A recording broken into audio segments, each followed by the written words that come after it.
Hello again and welcome to Pattaya Property News. Today we're at Wongamat Beach, an area that's seen some extraordinary development in recent years, and some of the iconic condominium buildings can be associated with particular companies, of course, and their CEOs, such as Nigel Cornick. As CEO of Raymond Land until recently, Nigel oversaw the construction of this Northpoint outstanding building. Nigel, here we are in one of the remarkable buildings that went up under the Raymond Land banner when you were CEO. It didn't start here in Pattaya, though, at this building, did it? What's your recollection of getting going in Pattaya with Raymond Land? Well, after we came out of our restructuring in 2001, we did a number of projects in Bangkok. We did the loft Southpoint, and then we did the lakes, which was very successful. We sold it out within 5 days. And it was the period of 2003, just after, say, the restructuring of Raymond and also the recovery of the real estate market. So the Lakes was really the first new condominium to be launched into the Pattaya and Bangkok market, and it was very successful. And I had an opportunity to look at a derelict building in Pattaya on Beach Road, which was destined to be about 360 units. The developer had got into some difficulties, and it had laid there for about 6-7 years, built to about the 25th floor, and it was an eyesore on the skyline of Pattaya. The chance came along, and I looked at it, and we did our research on the market, and it was clear that in Pattaya there had just been no activity whatsoever within a segment of the market somewhat above the low end. So we embraced it, and we managed to convince the banks to give us the funding to buy the derelict land and building, and then we set about redesigning the product, and we reduced it from 350 units down to 192.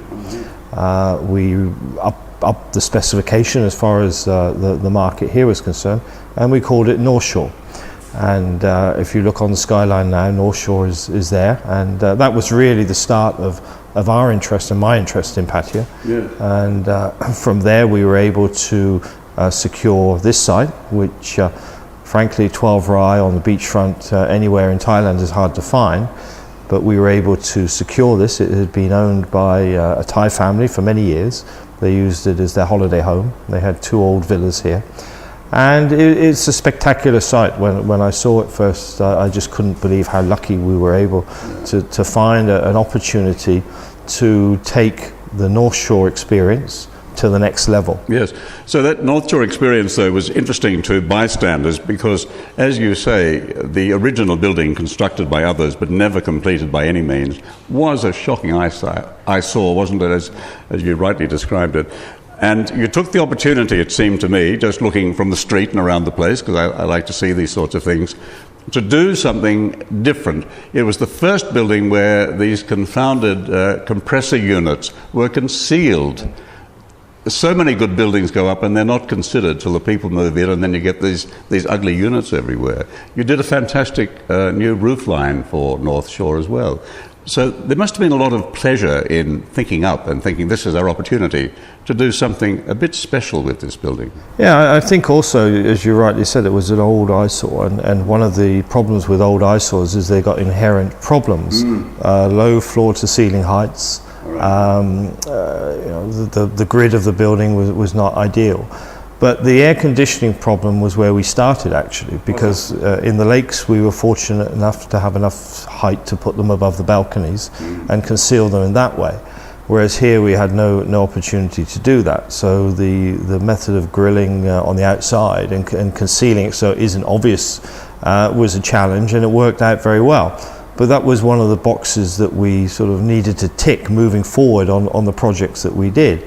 It wasn't the only project that we did this to, and one of the features of Northpoint and subsequent projects was the floor to ceiling height.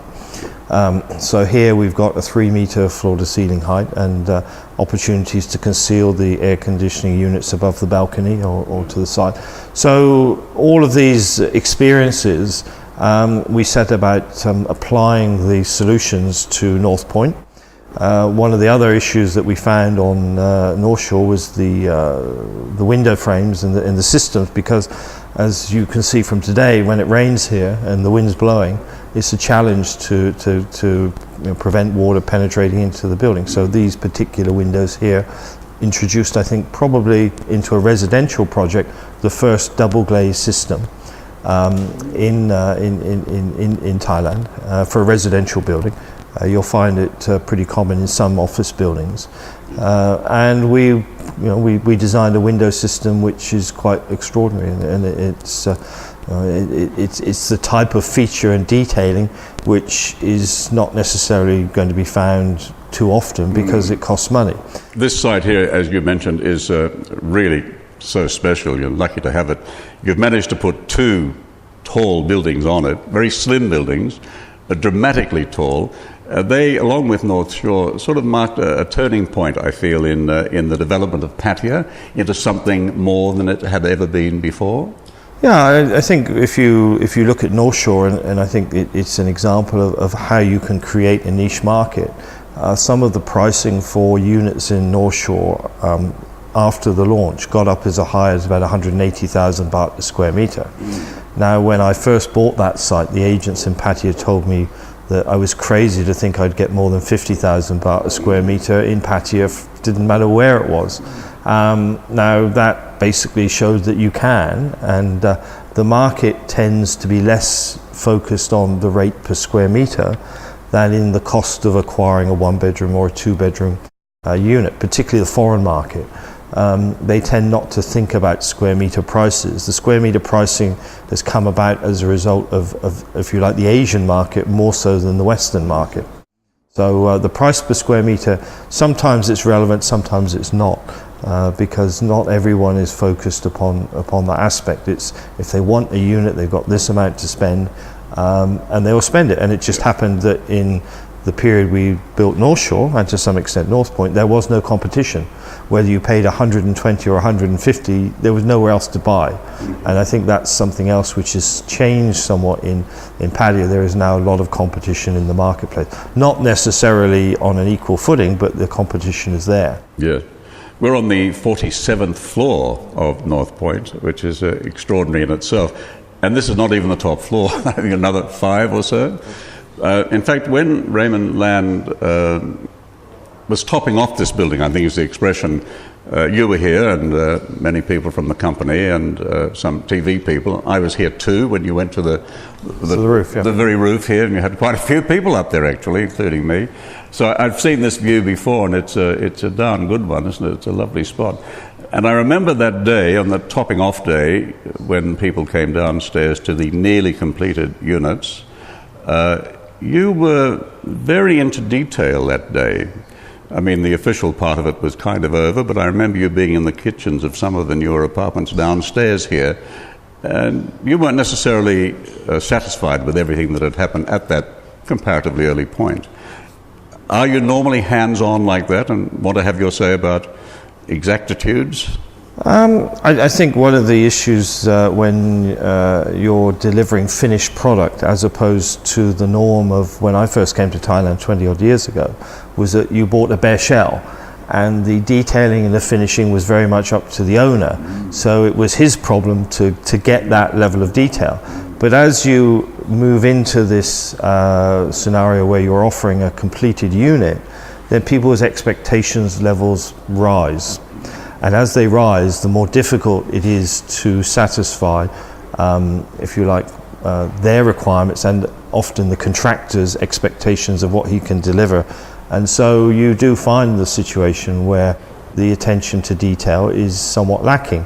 We're very lucky to be in a unit which I think exemplifies how you can achieve, I won't say perfection, but how you can achieve at a realistic price a quality which you should be expecting as a customer from a developer. And that's certainly something we are embracing in my new company, because there's no reason why you cannot have a unit to a good quality standard if you are paying that sort of money. I think all of this was in your Raymond Land days. which, saw a lot of interesting things happen. And then I think, in fact, the company was even the Thailand Property Awards Developer of the Year shortly before you parted company with them? Or yeah, we won it 2 years in a row. Yeah. We won it in 2007 and 2008. So you'll forgive me for wondering, why did Nigel leave the position of CEO? They were true accolades. Yeah, I think at the end of the day, if we just go back a little bit towards the early days when we restructured, and I restructured Raymond Land, it was a bankrupt company. Everyone had given up the ghost as far as saving it, but we were lucky because the banks had credit. From our point of view, they were our biggest creditors, and a couple of the banks felt that I could do something other than draw out the long, sordid affair of taking a company into liquidation. It's not easy in Thailand, even today, to liquidate a company. So they basically allowed me to restructure the company. They appointed me as the planner. And for 3 years, we worked very, very hard at creating a situation where we found new investors, reduced our capital, not really sold, but transferred our assets back to the banks. And the banks were happy. They got more than they would have otherwise got. And we created a cleaned out entity which had no assets, no projects, and some good shareholders. We had, and you may or may not be aware of the Tigan family. The Tigan family used to be the owners of TTA Shipping, which was one of the biggest shipping agencies in Asia. The family sold out and they started investing in various assets. So they became our major shareholders. And for the period up to the time I left, or just before, they had no interest in real estate whatsoever. They were purely there as passive investors. And they bought in at a very, very good price at the time. And they stuck around during the periods of Northpoint and the acquisitions of 185 Rajadamri and the river. And then one day someone knocked on their door and said, well, look, we'd like to buy this Raymond Land. We think it's a great opportunity for us. And they were from the Middle East and they had visions of expanding into Asia in a big way. And the Tigans took the money, and with my blessing, because if I hadn't blessed it at the time, then it wouldn't have happened. So they basically did extremely well out of all of our efforts, and they recognise that. And when you have a different set of shareholders, then you have different ideals, and I'd built a company on my ideals. And they revolved around giving people responsibility and encouraging sort of development at the lower levels, and many things that you don't find in traditional companies, let alone Thai companies. So we created Raymond Land, or I created Raymond Land with my team, and as I said, we had a honeymoon period with the new shareholders, and at the end of it, we divorced each other, or they divorced me. Which either way, it is what it is. It's what it is. But I think the legacy is still there. There is no single new project that's been added to my portfolio that I acquired. Northpoint continued to win awards. The river has won awards. I've got no doubt whatsoever 185 Rajadamri will win awards.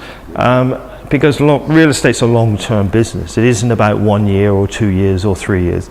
It's about getting it right from the beginning and buying the right site, designing the right product, building it, selling it, finishing it, then managing it, and managing the expectations of your clients. So, for example, this site I bought in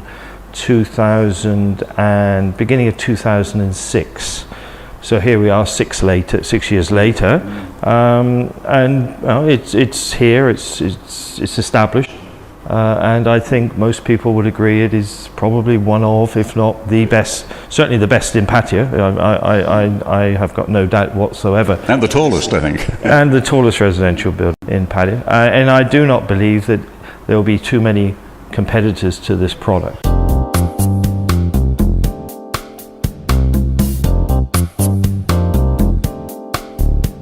So join me here next week for the second part of this conversation with Nigel Cornick, CEO of Kingdom Property, as he reflects on more than 2 decades in the property industry in Thailand.